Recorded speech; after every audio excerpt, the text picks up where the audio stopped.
Nous sommes le mardi 8 juillet. Aujourd'hui, nous allons parler Forex avec la Reserve Bank of Australia qui vient de surprendre les marchés. Ce matin à 6 heures, la RBA n'a pas baissé ses taux alors que le consensus s'y attendait. Pourquoi? Et surtout, quel impact sur les marchés? Je t'explique tout ça en 90 secondes. Quand une banque centrale baisse ses taux, elle rend les crédits moins chers. Les gens consomment plus, les entreprises investissent plus. Mais si elle laisse les taux élevés, c'est pour freiner l'inflation. En Australie, l'inflation baisse et est plus ou moins sous contrôle. Tout allait dans le sens d'une baisse de taux.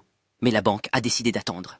À l'origine, le marché avait pricé une baisse de taux de 0,25 points. Finalement, la banque australienne a laissé ses taux inchangés à 3,85%. Alors pourquoi la RBA n'a pas baissé son taux directeur comme prévu? D'abord parce que le monde est instable. Trump veut remettre des taxes douanières sur un tas de pays, dont l'Australie. Donald menace d'imposer 10 à 25% de tarifs douaniers sur tous les pays non coopératifs, y compris les alliés. Et aucune exemption n'a été signée pour l'Australie. Résultat ? La Banque centrale préfère garder des munitions en réserve pour contrôler l'inflation. Concrètement, la décision d'aujourd'hui change quoi pour ton trading et pour le marché? La paire AUD-USD, la devise australienne, a grimpé, car les taux restent élevés, donc plus attractifs pour les investisseurs.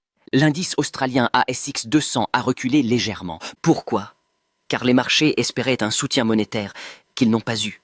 Concernant les obligations, leur rendement à court terme pourrait repartir légèrement à la hausse.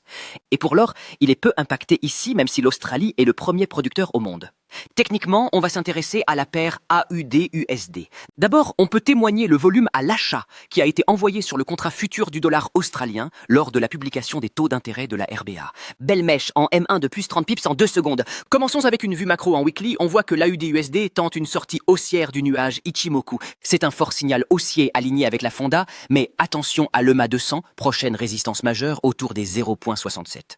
En daily, on voit une tendance haussière proprement construite depuis mars, avec des creux et sommets de plus en plus hauts, théorie de Dow comme tu sais.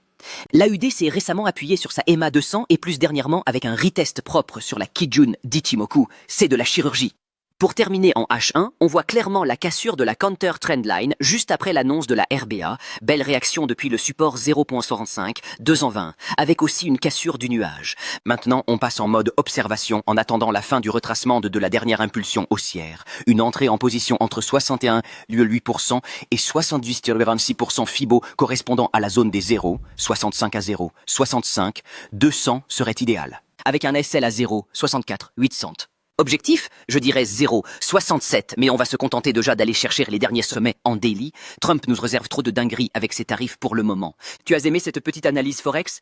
Fais-moi plaisir avec un petit like et un partage, et surtout, abonne-toi si ce n'est pas déjà fait. À très vite pour une nouvelle vidéo finance. Dis-moi en commentaire quelle analyse tu voudrais que je te prépare.